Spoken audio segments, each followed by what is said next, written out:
jangan lupa like, comment, share, dan subscribe karena subscribe itu gratis. Perkenalkan, nama saya Ratna Komalasari, mahasiswi Universitas Wijaya, Fakultas Keguruan dan Ilmu Pendidikan, Program Studi Pendidikan Guru Pendidikan Anak Usia Dini. Di video kali ini, saya akan memberikan sedikit tips untuk para calon guru serta guru-guru di seluruh Indonesia mengenai cara menyusun administrasi yang sesuai dengan 8 standar nasional pendidikan.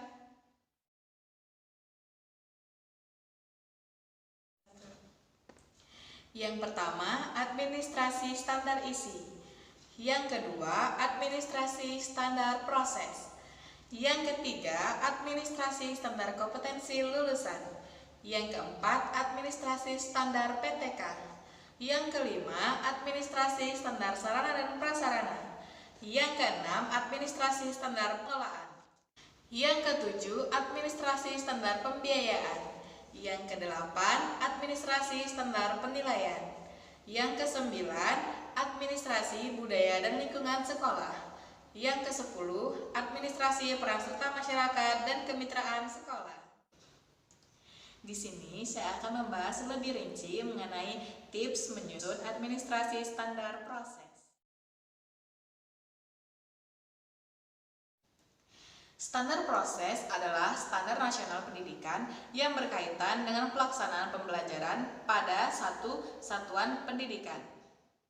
Standar proses bertujuan untuk mencapai lulusan yang sesuai dengan standar kompetensi lulusan.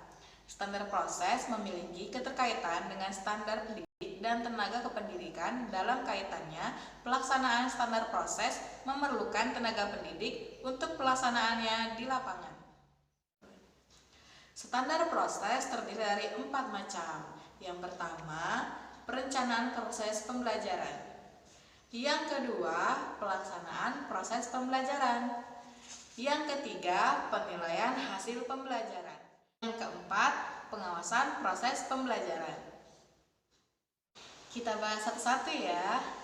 Yang pertama, perencanaan proses pembelajaran. Perencanaan proses pembelajaran ini terdapat 2 ketersediaan. Yang pertama, ketersediaan dokumen silabus. Ketersediaan dokumen silabus sangat penting untuk kita amati, di mana silabus merupakan patokan atau acuan untuk kita dalam menyusun sebuah rancangan proses pembelajaran. Yang kedua, ketersediaan dokumen RPP, di mana guru harus merancang RPP terlebih dahulu sebelum terjun langsung kepada anak didik.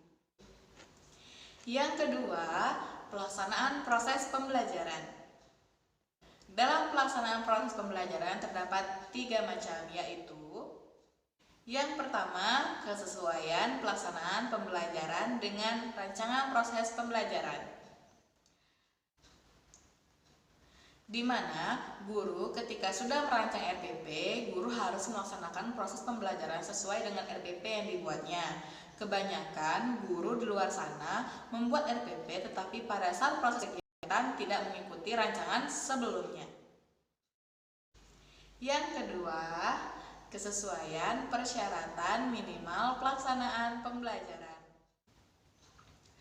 Pada kesesuaian ini mengenai kegiatan yang akan dilaksanakan pada proses pembelajaran, guru harus berpikir kreatif apa saja kegiatan-kegiatan yang harus dilakukan oleh anak sesuai dengan silabus dan ketercapaian perkembangan anak.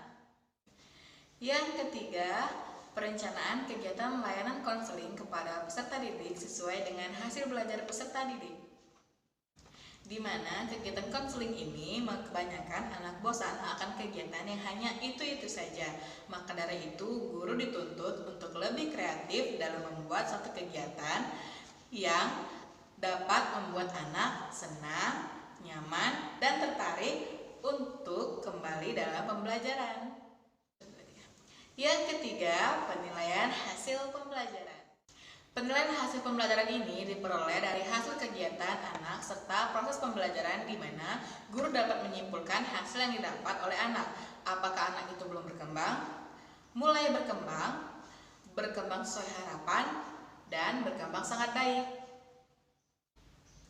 Yang keempat, pengawasan proses pembelajaran.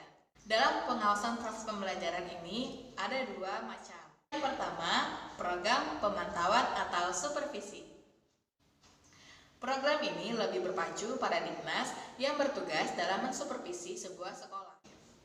Tidak hanya Dignas saja yang boleh mensupervisi, tetapi kepala sekolah juga dapat mensupervisi kinerja para guru-guru tersebut. Yang kedua, laporan hasil pemantauan. Dari pemantauan yang dilakukan, dapatlah hasil-hasil laporannya, di mana yang harus diperbaiki dan yang mana harus ditingkatkan. Oke, sekian informasi yang dapat saya sampaikan. Semoga bermanfaat untuk kalian para calon guru serta guru-guru yang ada di Indonesia. Jangan lupa like, comment, share, dan subscribe. See you in the next video.